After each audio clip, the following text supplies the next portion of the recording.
Some strong words from a former tenant of illegal rooming houses CityNews has been reporting on. In that tear-filled Facebook Live recorded last August, Please help me, please.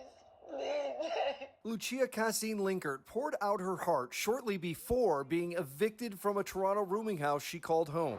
I'm just along for the ride. Today, Linkert's spirits lifted. We met her outside her new home, the shelter in Scarborough. She says compared to her rooming house experiences, It's feces, human feces. This is a palace. Linkert is 72 and living with cancer. I don't do drugs, I don't drink, I don't smoke. You know, I try to be fair to everybody. Though one could argue life hasn't exactly been fair to her. In the blink of an eye, it can change. Born in the U.S., love brought her to Canada decades ago. I was married to the best man I've ever known. She was a truck driver. They had a home. But then her husband became gravely ill. I took care of him 24/7. She had to quit her job. And in 2014, her husband died. Her savings were drained. Couldn't pay rent. I had to sell my truck. I lost my home.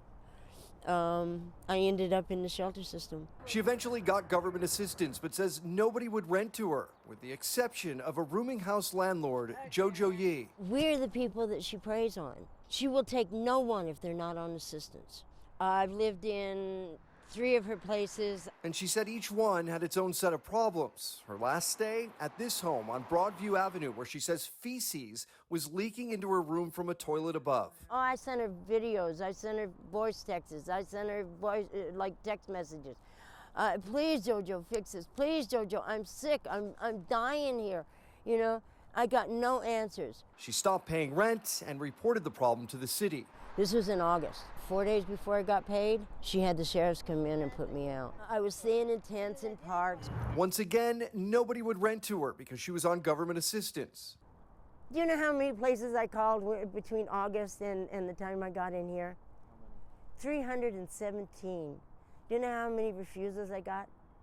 317. Now living in the shelter, Linkert reached out to us after seeing our first story on one of Jojo's other homes on Don Valley Drive. And when I saw you do the story, this voice said, call them. Let them know what happened to you. There are hundreds of us that she's doing this to. CityNews spoke to some of Jojo's current tenants who claim there are multiple safety issues in their rooming houses. The city is also going after Jojo for a series of violations. Hello? Hi, is this Jojo? We reached Jojo by phone. We're looking into a list of complaints from both the city and from tenants who live there, and I'm trying to get your response.